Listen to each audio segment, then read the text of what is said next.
May mga panaginip na magaganda. Madalas, ayaw mo nang magising sa iyong pagkakatulog dahil sa mga ito. Kung napanaginipan mo na ang isa sa 9 na bagay na ito, ay may posibilidad na ikaw ay yayaman at mananagana, lalo na sa aspetong pinansyal ayon sa mga paniniwala. Like, share, and subscribe kung nagustuhan mo ang video na ito. Una, ang pulot at gatas sa iyong panaginip. Ang pagbanggit sa gatas at pulot ay nakasaad sa isang verse sa Biblia, kaya hindi na nakakapagtaka na ito ay sinyalis ng kasaganahan kung ito ay makikita mo sa iyong panaginip. Kung ikaw din ay makakakita ng mga honeybee at malalaking timba o bumabaha ng gatas sa iyong panaginip, ay napakapositibo ng pahiwatig nito.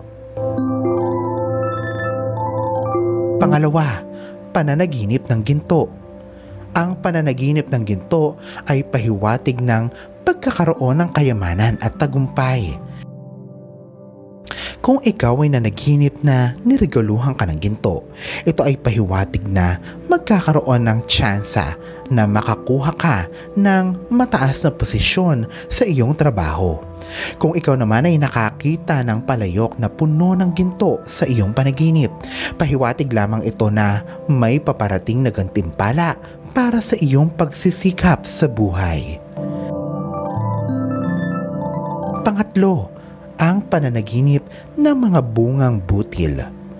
Ang bigas at iba pang grains ay simbolismo ng kasaganahan dahil sa ito ay ginagamit din sa mga ritual na may kinalaman sa pera at kasaganahan. At dahil ito ay laging marami sa ating panaginip, ito ay pagpapakita ng isang mayamang ani. Ang pananaginip ng bungang butil ay pahiwatig na may swerte at kasaganahan na paparating. Pang-apat, ang number 8 sa iyong panaginip. Ang numero 8 sa iyong panaginip ay pagpapahiwatig na ikaw ay magtatagumpay, sasagana at dadami ang iyong yaman. Ang pagbigkas ng numero 8 sa Chinese ay ba, halintulad sa salita para sa prosperidad na fa, kaya ito ay swerte. Kung iyong maaalala, ang opening ceremony ng Olympics na ginanap sa Beijing, China ay naganap sa Agosto 8, 2008 sa ganap na 8:08 ng gabi. Bukod pa diyan, ang numero 8 ay swerte sa mga Chinese ayon sa mga Chinese astrologers at feng shui expert. Ang number 8 ay balanse ang hugis at ito ay symmetrical, kaya ito naman ay talagang swerte. Panglima, ang pananaginip ng agila. Ang agila sa Greek mythology ay patron animal ni Zeus. Ang agila ay isang pinakamatikas na hayop sa kagubatan. Ito ay nakakalipad ng sobrang taas at napakalakas ng tinig nito sa himpapawid. Kaya walang duda na ang pagkakaroon nito sa iyong panaginip ay nagpapahiwatig ng swerte.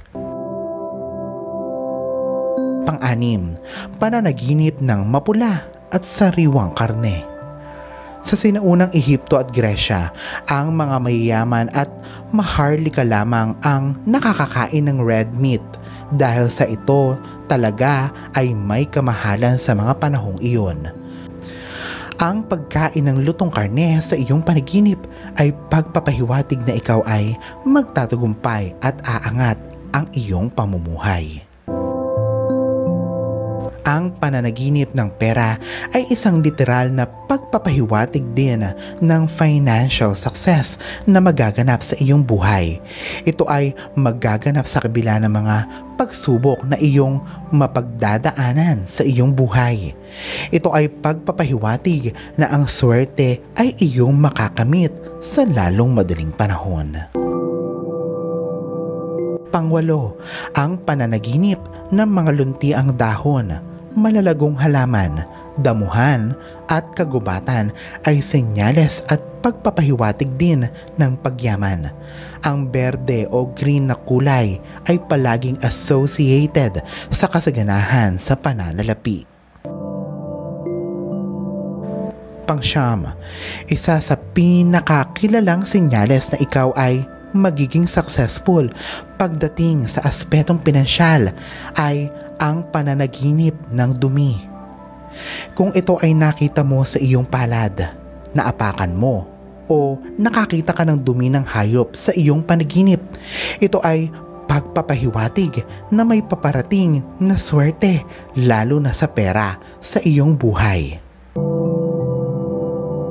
Napanaginipan mo na ba ang isa sa mga ito, Kalaurel? Alalahanin na ang kabutihan ng iyong puso para sa iyong kapwa at kasipagan pa rin ang dapat na pairalin. Higit sa lahat, huwag kakalimutan na sa puong may kapal pa rin nagmumula ang lahat ng pagpapala. Ito ay mga gabay lamang. This is Erfidel Rosario. Thank you for watching.